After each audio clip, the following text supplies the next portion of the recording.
Hey, what's up guys? Guardian here, coming to you guys with another collection video. So, we did Royal Paladin last time, which lasted a good amount of time. It was about a 20-minute video.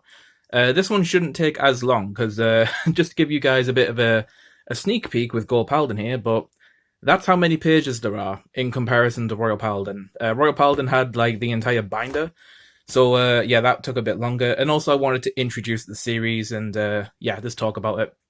But yeah, in this video, we're going to be going through my Gold Paladin collection. So this is from Extra Booster 3, I believe. Ultra Miracle Collection, yep. All the way to Extra Booster 10, where Agravane came from. So, yeah. So this one, although it's not as big, we do have some cool stuff to go through from the Gold Paladin clan. And we're going to kick it off straight away with one of my beloved cards in Vanguard history, which is Incandescent Lion Blonde Ezel. So in Extra Booster 3, of course, Ezel was the starting point of Gold Paladin, and yeah, it was, I'll be honest, it was not that great in Standard. It was okay, but it didn't really shine until Set 3 came out, BTO3 with Ravenhaired Ezel. But it was cool. It was basically based around, like, you know, superior calling, attacking and getting more calls onto the field, get more multi-attacks with your Excel markers.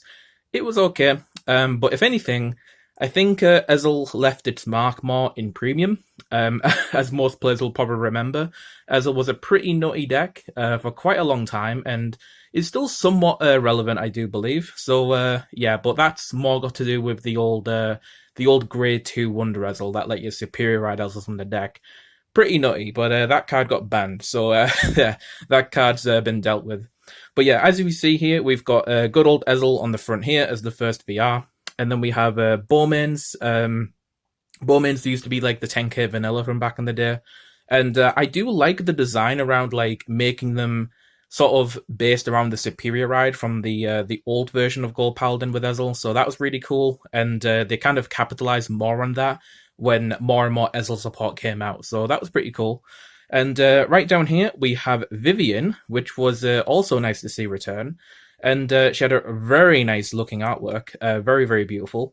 And yeah, although she doesn't really see a lot of play today, she is still somewhat played in like the Garmor deck, which got made in Set 3. And then got evolved a bit further when Platin Ezel came out. But yeah, she's a bit more underpowered these days in comparison to like most of the newer cards, but she's still a cool card if that. But yeah, she was another triple rare of the set. So, going further ahead, we have probably one of the most everlasting cards that Gold Paladin have right now, which is Sagramore. I believe this card is still used even now in every version of like Gold Paladin, I do believe. But yeah, Sagramore, really solid card. It'll give you a plus. Calls more units to the field. Really, really cool.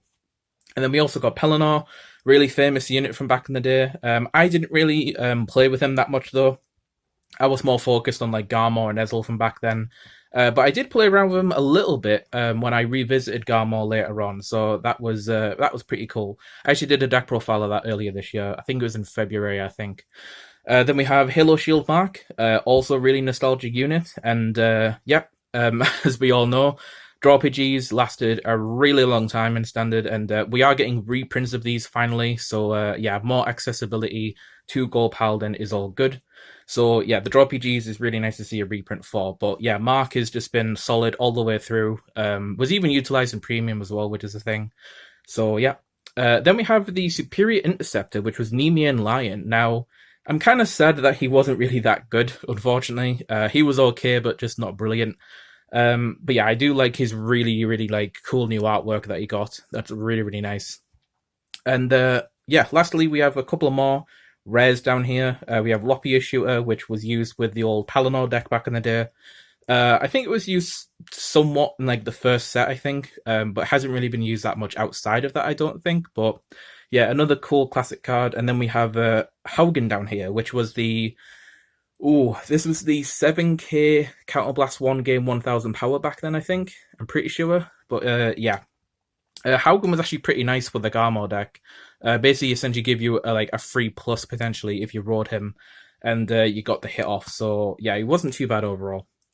Then we have the last of the rares. The funny thing is this rare, which was the normal perfect guard. This is the only card I was missing from this set, and the reason was because since I got Mark as my perfect guard already, I didn't need to get this card. So yeah, I didn't end up actually getting this until this year. So I was like 2 years out of date with this card, and I just didn't own it. So I had to order it, and of course it was cheap. So yeah, that completed the collection for the first set of Gold Paladin, which is pretty cool. Then we have Dindrain, which, geez, this card has been relevant for a long time now. It's still relevant now, and I can't see it never being not relevant. It's a counter charge, it's draw power, it's just really good. I can see it probably being used in Gurgwit, which is coming out in December, I believe. So yeah, Dindrain, solid card, and I do believe Dindrain is getting a reprint, I think, in the festival collection, along with Vivian as well. So that's pretty cool there. I do believe Dindrain was a good reprint for that. That's pretty good. And yeah, besides that, we've got the rest of the commons. Max Slash was nice as like an attack extender. He was used for a little bit, I think. Then we have, I think this is Taunus, I believe. What's his name there? Yeah, Taunus. He was okay in like the first iteration of Ezel, since your soul would like get diminished rather quickly. So he basically got a load of power. Then you've got the 9k vanilla, and then of course we've got the really cool Gareth. In comparison to his old artwork, which, don't get me wrong, I did like the old version of Gareth, but this Gareth looks hell a lot better. Like that pose, like that art right there. Look at that. That just looks really, really cool. That is a cool artwork for Gareth. So love Gareth. So we have the triggers and the starter, of course, which you have Criff, which you do need for the Ezel Superior Ride, which is pretty nice. Criff is always a favourite of mine, because, like I said, I really loved playing the Superior Ride engine of Ezel back in the day. And yeah, we just had a load of triggers. So with it being an Excel deck, of course, we've got the ability to play crits. We've got the fronts here, we've got the draws. I personally don't like using these ones. I just don't like the art. But the funny thing is that I think they actually look quite nice with the new Gurgwit that got revealed recently. And I do believe these human triggers are going to get reprinted, I think, in the Gurgwit set, which only makes sense, I think, because I think they actually look quite nice with that aesthetic. So that's pretty cool. But yeah, my personal favorite, of course, Flame of Victory and what's this? Dentnagal. I was going to say Barkle for a second there. But yeah, Dentnagal, really, really cool. And then lastly, we have the Elixir Similia heal trigger, which I've said this before, but love the new artwork of Similia. I really did dislike the old one, and this new one was a really welcome change. So I really, really like that. So the next set we have is BTO3. So this was Miyagi Academy, and boy, we got some pretty cool stuff from this set. So Ravenhead Ezel was a really good addition. Gave us the basically that power that Ezel was missing to be a good enough threat towards decks. You know, the PG restriction, the power gain, the critical. It's just the entire package essentially, and it's still good today. And then we had the addition of Garmor come out. So Garmor, another fan favorite, and it's actually a really cool, fun budget deck to play today. Maybe not as good as back then, but it's still a fun one to put together, and Garmor will always be cool in my eyes. So yeah, and this new artwork as well for Garmor with like the city in the background looks really, really cool, really, really nice. I kind of hope they'll do something else with Garmor in the future, but I don't know, we'll have to see. Last but not least, we have the double res. In terms of the high rarity stuff, we have the Wonder Ezel and the Howl, which was the Superior Ride pieces that we needed. Well, didn't need, but they kind of gave us another option besides some Bowmains and Gareth. And yeah, they're solid because the Howl gives you an extra attack, basically, allowing you to do more attack extensions. And then the Wonder Ezel synergized really, really well with the Sagramore, because you could call that from hand through Wonder Ezel's skill and then get another draw going, another call. Really, really good for extensions. And yeah, having a second Superior Ride engine was also really solid to have, so it made the Superior Ride more likely to happen. Then we have Alnez down here. I think I used him a little bit in the Garmor deck. And yeah, last of these are the commons. Don't think most of these got played. This one got played. Oh god, I don't like this guy's name. I keep mispronouncing his name all the time. But yeah, this guy, I did use him a bit in the Garmor deck, I believe. yeah, I believe I did use him for a little bit. Brenius is actually really good. I still use this today. Just the ability to gain more soul and extra call as well is nice. So I do like using him still. But besides that, I don't think I use most of these. They're kind of just filler spots, I think. And yeah, it's a shame that Charge Skull didn't really get made that well, I don't think. Because he used to be the booster for Garmor back in the day. But oh well. Next we have the set 5s. This is BT05. And although we didn't get a lot on this set for Gold Paladin, we did get some cool stuff. So we got Platinum Ezel, of course, which was the old Ultimate Break from back then. But this one gave you the ability to basically look at the top 2 of your drive check and then call one of those cards and trigger check the other one.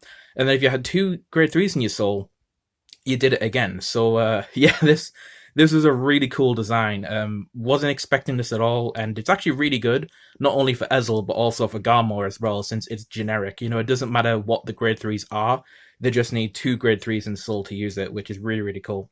So yeah, Platinum Ezel was the VR, and then we had 2 triple rares with Kaiden and Hoel, which these were really nice at the time. I did use them for quite a long time, and they got used in the Agravain deck later on in the year, in December, I believe.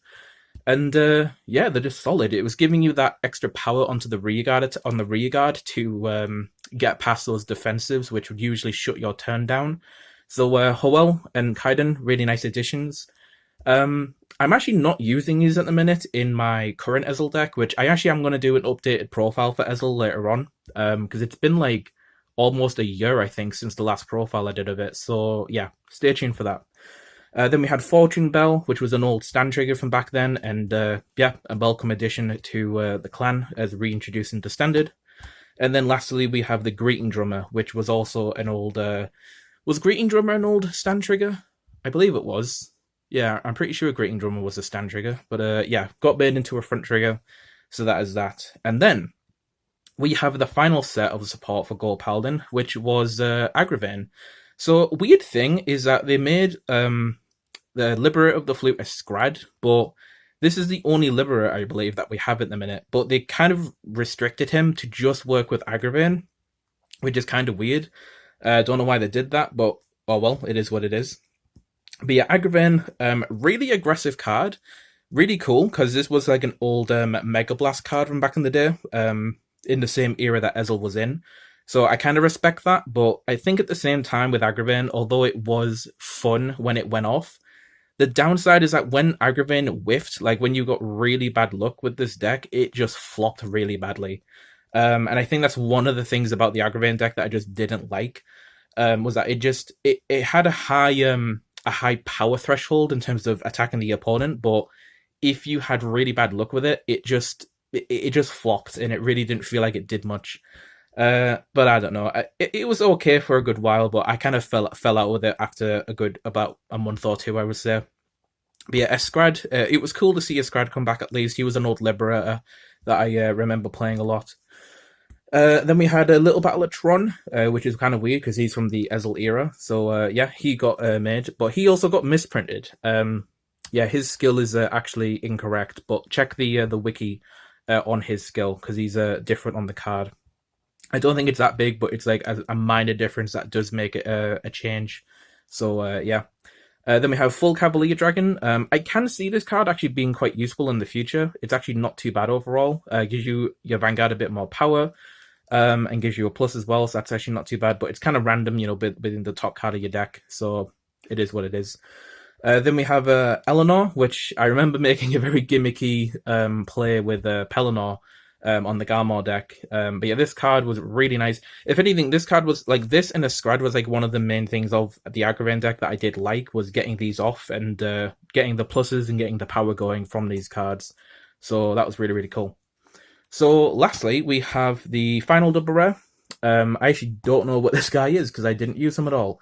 But yeah, he was used. I have seen him be used in a few decks, but I haven't really tried him out myself. But yeah, I think he's okay. But I didn't really use him. And then we just have the rares here. Now, there are actually a couple of rares here that's worth pointing out. This one is actually really good in premium, I believe. I can't exactly remember why. I think it's, yeah, the total Sentinels. Yeah, I think you can only go with one Sentinel that turn. So if you do this on like an Ultima turn and Premium, oh boy, yeah, your opponent's in for a bad time there.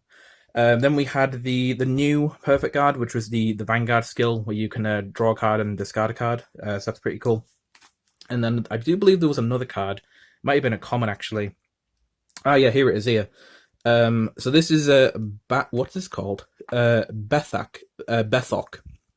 So this card was actually used in the GB8 Gold Paladin, which is really, really, it was so weird. But it was also really cool to see. It was in like the World Championships, I believe, for Premium, which was that's pretty spicy. Like pairing this up with the old GB8 Gold Paladin, that's pretty cool. So that was really nice to see then. But in terms of the rest of these, I don't think most of them got used. I think this one got used, which is like a 24k attacker, but you just can't ride him though, because obviously a bit too good.